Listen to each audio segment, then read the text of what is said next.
জয় নিতাই, গৌর হরিবোল। শ্রীধাম বৃন্দাবন থেকে বলছি। এটা যমুনার তীরবর্তী স্থান। প্রতিদিনকার মতো আজও আমরা কিছু ভাগবতীয় তত্ত্ব সিদ্ধান্ত অনুযায়ী ভাগবতীয় কথা আলোচনায় ব্রতী হয়েছি।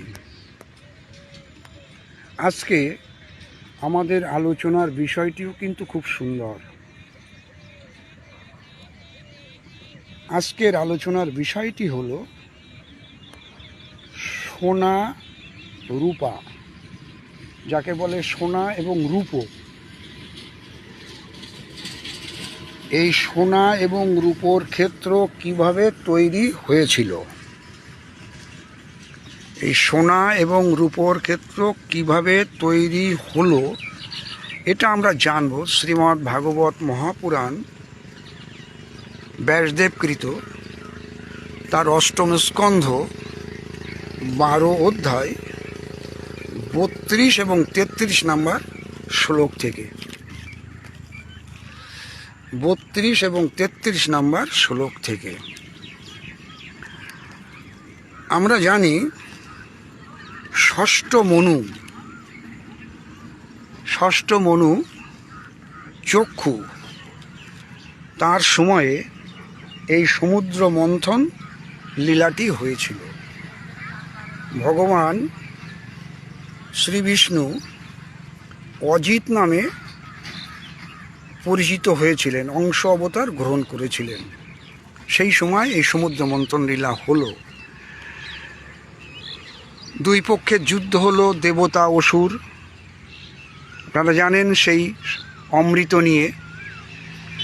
পরে মহাদেব গেছিলেন,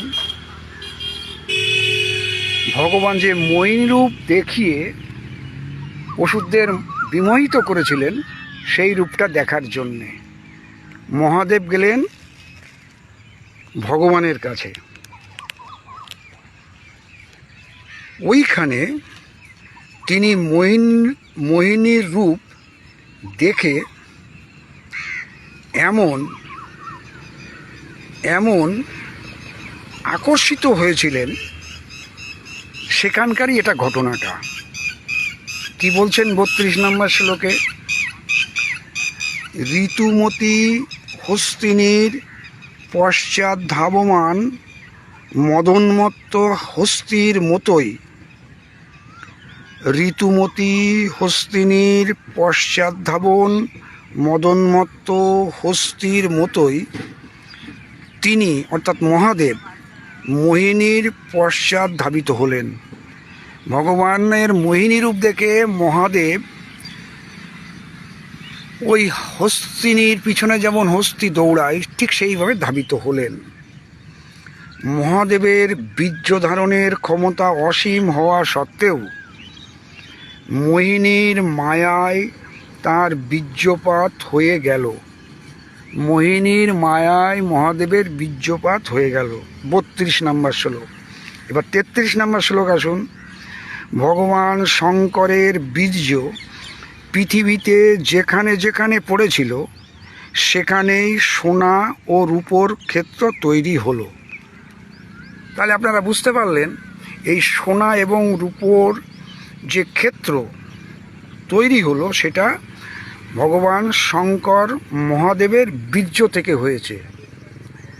এই ছিল আমাদের আজকের আলোচনার বিষয়, যেটা আমরা পেলাম শ্রীমদ্ ভাগবত মহাপুরাণ ব্যাসদেবকৃত তার অষ্টম স্কন্ধ 12 অধ্যায় 32 এবং 33 নম্বর শ্লোক থেকে।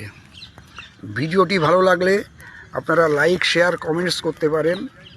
আশা রাখি আপনারা সবাই কুশলে আছেন, আনন্দে আছেন এবং সুস্থ আছেন, এবং সবার ভজন কুশল।